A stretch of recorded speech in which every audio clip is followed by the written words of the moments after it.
बिहार सरकार में जितने मंत्री हैं सब एक से एक हैं। उनकी बुद्धि खत्म हो गई है, शांति खत्म हो गई। अगर ये संस्कृति की बात होती है तब से शिक्षा व्यवस्था ठीक करने में चल देते हैं। पूरा प्रशासनिक महकमा बेलगाम है। ऐसा लोगों को खोज के लोग नमूना मंत्री और नमूना अधिकारी को लाया है बिहार में शिक्षा की स्थिति को और चौपट करने। लालू जी हरियाणा मंदिर जाते हैं, गोपालगंज जाते हैं और इन लोगों को कहते हैं धर्म के खिलाफ बोलो। बेटा ईमानदारी की बात करता है और बाप भ्रष्ट का चौकीदारी करता है। लेकिन सनातन के खिलाफ अगर कोई बोलेगा तो उसकी मुंह तो उसकी बोलती बंद करा देंगे। नमस्कार, मेरा नाम अनूप नारायण सिंह है और आप बिहार टॉक के डिजिटल प्लेटफॉर्म को देख रहे हैं। हम हैं प्रदेश भाजपा कार्यालय में और हमारे साथ हैं पार्टी के प्रदेश प्रवक्ता राकेश कुमार सिंह। सनातन को लेकर जिस तरह से बिहार की राजनीति गरमाई हुई है और जिस तरह से जो महागठबंधन के दल हैं लगातार उनके तरफ से विस्फोमन किया जा रहा है। अब शिक्षा मंत्री जो है बिहार के चंद्रशेखर, उनका एक बयान वायरल हुआ है। फिर वो सनातन को लेकर कई सारे ऐसे सवाल उठा रहे हैं जिस पर विवाद होना है। इसी विषय पर बात करेंगे राकेश कुमार सिंह जी से। सबसे पहले सर स्वागत है। आपका स्वागत है। सवाल ये है कि सनातन को लेकर पहले जो है स्टालिन के बेटे बोलते हैं, फिर शिवानंद तिवारी बोलते हैं, फिर जगदानंद सिंह बोलते हैं और शिक्षा मंत्री बिहार के जो है जो रामायण पर भी सवाल उठा चुके थे, वो फिर उनका एक वीडियो वायरल हुआ है। क्या कहेंगे? देखिए, पूरा जो गठबंधन है, घमंडिया गठबंधन, इसके पूरे नेता का दिमाग ड्रेल्ड हो चुका है और आप लगातार देख रहे हैं स्टालिन, करुणानिधि का, फिर चंद्रशेखर जी तो पहले से शुरू किए हुए। लेकिन चंद्रशेखर को तो आश्चर्य होता है जिसके सर पे चंद्रमा हो और उसका आचरण ऐसा हो। इसका मतलब कि चंद्रमा वहां से हट गया, चंद्रमा का प्रभाव वहां से खत्म हो गया, उनकी बुद्धि खत्म हो गई, शांति खत्म हो गई। चंद्रमा तो शांति का प्रतीक, तो इनकी बुद्धि खत्म हो गई है। तो ऐसे व्यक्ति जो हथियार का शौकीन हो उसको शिक्षा मंत्री बना दिया गया इस राज्य का, जिसका नाम जो खुद अपने को जदुवंशी कहता है, कृष्ण के वंशज कहता है, और बिहार में जन्माष्टमी पर छुट्टी खत्म कर दी गई। एक शब्द नहीं बोला। अगर हम लोगों ने आवाज नहीं उठाया होता, शिक्षकों ने अगर आंदोलन की धमकी नहीं होती तो ये छुट्टी का जो मामला था ये खत्म नहीं होता। तो ये तो पूरा सरकार, खास करके बिहार सरकार में जितने मंत्री हैं सब एक से एक हैं। लेकिन राकेश जी, एक तरफ जहाँ भूख, गरीबी, बेरोजगारी पर घेरना चाहिए अपनी केंद्र सरकार को, वहाँ पर क्यों सनातन पर क्यों सवाल उठ रहा है और इसका समर्थन भी लोग कर रहे हैं, क्यों कर रहे हैं? अच्छा, ये तो बताइए, संस्कार और संस्कृति के बाद भारत में नहीं हुई तो कहाँ हो? हम संस्कार संस्कृति अगर नहीं देंगे, ये बाप है, ये माँ है, ये बेटा है, ये पत्नी है, ये दुर्गा जी है, ये लक्ष्मी जी है, ये काली जी है, ये रक्षाबंधन है, ये कौन बताएगा? ये भी तो जरूरी है, संस्कार देने का जरूरत है ना, संस्कृति के बारे में बताने की जरूरत है ना। अब अगर ये संस्कृति की बात होती है तब से शिक्षा व्यवस्था ठीक करने में चल देते हैं। अरे इतने दिन से शिक्षा व्यवस्था को ठीक करने के लिए कौन रोका था? किसने रोका था? तो इस सरकार में मंत्री, सरकार के मुखिया बेलगाम है, उसी तरह अधिकारी भी बेलगाम। पूरा प्रशासनिक महकमा बेलगाम है। इस सरकार में कोई किसी का सुनता नहीं है। राजभवन से टकराया, कल देखे बीपीएससी से टकरा गया। ऐसा लोगों को खोज के लोग नमूना मंत्री और नमूना अधिकारी को लाया है कि बिहार में शिक्षा की स्थिति क्या होगी।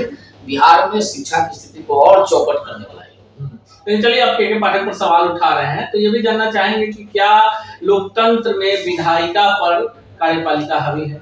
यहाँ तो कोई मतलब, यहाँ तो किसी का कोई पता नहीं क्या है। सरकार आगे है कि अधिकारी आगे है, दोनों को दोनों एकदम बेलगाम हो गए। लेकिन एक तरफ जहां सनातन का विरोध हो रहा है, शिवानंद तिवारी राजद के हैं, प्रदेश अध्यक्ष जगदानंद सिंह का भी वीडियो वायरल हुआ जिसमें पत्रकारों के सवालों पर वो झलाते नजर आए। फिर चंद्रशेखर एक जलसे में जाते हैं दूसरे धर्म के, वहां पर हिंदू धर्म की आलोचना करते हैं। लेकिन जो राजद सुप्रीमो है उनका एक वीडियो वायरल हो रहा है जिसमें राबड़ी देवी और लालू यादव मंदिरों में घूम कर पूजा पाठ कर रहे हैं। ये कैसी राजनीति? इन लोगों को समझना चाहिए कि इनके जो आका है वो देवी देवताओं की पूजा कर रहे हैं और इन लोगों को समझा रहे हैं कि देवी देवताओं, रामायण, महाभारत, राम, कृष्ण, इस सब के बारे में गाली दो, अपने संस्कृति को भूल जाओ। तो इन लोगों को समझना चाहिए ना। देखिए, वो परिवारवादी है, वो चाहता है कि मेरा बेटा इस राज्य में राज करते रहे। तो ये लोग सब डिरेल रहेंगे। ये सब का जब चेहरा खराब होगा तब तो इनके बेटा का राज चलते रहेगा। ये तो सनातन धर्म को, सनातन धर्म से दूर करने का जो ये प्रयास कर रहे हैं लोगों को, इसमें भी चालाकी है। लालू जी हरियाणा मंदिर जाते हैं, गोपालगंज जाते हैं और इन लोगों को कहते हैं धर्म के खिलाफ बोलो, राम के खिलाफ बोलो, कृष्ण के खिलाफ बोलो, छुट्टियां खत्म करो। तो ये तो बहुत बड़ी चालाकी है लालू जी का। लालू जी, और दूसरी बात, जहाँ तक जगदानंद सिंह जी का बात किया आपने, जगदानंद सिंह जी को तो अपने बेटे से सीख लेनी चाहिए। एक जिसका बेटा ईमानदार हो, ईमानदारी का प्रतिष्ठा हो, ईमानदारी का परिचय दिया हो, और उसके बाप को कार्यालय में बैठने नहीं दिया 6 महीने तक, लालू जी के बड़े बेटे, और रघुवंश बाबू को कहा कि 1 लोटा पानी के बराबर, जिस रघुवंश बाबू की इतनी चर्चा है राजद में रहते हुए कि ईमानदारी का मिसाल है, काम का मिसाल है, उन्होंने रोजगार ग्रामीण विकास में जो काम किया वो मिसाल है अपने आप में। लेकिन जहाँ 1 लोटे के बराबर हैसियत उनको रखा है, वो इतना बड़ा बात क्यों बोलते हैं? अब किसके लिए वो अंतिम उम्र में है? बेटा ईमानदारी की बात करता है और बाप भ्रष्ट का चौकीदारी करता है। जिसका बेटा ईमानदारी की बात करता हूँ, ईमानदारी के लिए देखिए, इन सब सवालों से इधर एक सवाल उठता है कि केंद्र में आपकी सरकार है और बिहार में इन लोगों की सरकार है, तो फिर जनता सवाल किससे पूछे कि अगर यहाँ पर गरीबी नहीं दूर हुई, यहाँ पर रोजगार नहीं मिला, यहाँ के लोगों का पलायन नहीं रुका, बाढ़ सुखाड़ जैसी स्थितियां बनी, फिर जवाब कौन देगा? केंद्र देगा या राज्य? राज्य सरकार को देना होगा। कोई बताए केंद्र सरकार ने अपने कोई इनके किसी विभाग में कटौती किया? किस विभाग में? कोरोना के समय से लेके अब तक राज्य के हर एक गरीबों के घर में अनाज, सब कुछ की व्यवस्था, खाने की व्यवस्था सब कुछ कर रही है। लेकिन आप लोग तो बड़ी खुश होंगे, सनातन का सवाल उठ गया। भाजपा को लगातार विपक्ष कहता है कि धर्म के आड़ में राजनीति होती है। अब सवाल उधर से उठा है तो पूरे देश में एक बड़ी लहर खड़ी हो गई है, तो आप लोग तो बड़ी खुश होंगे।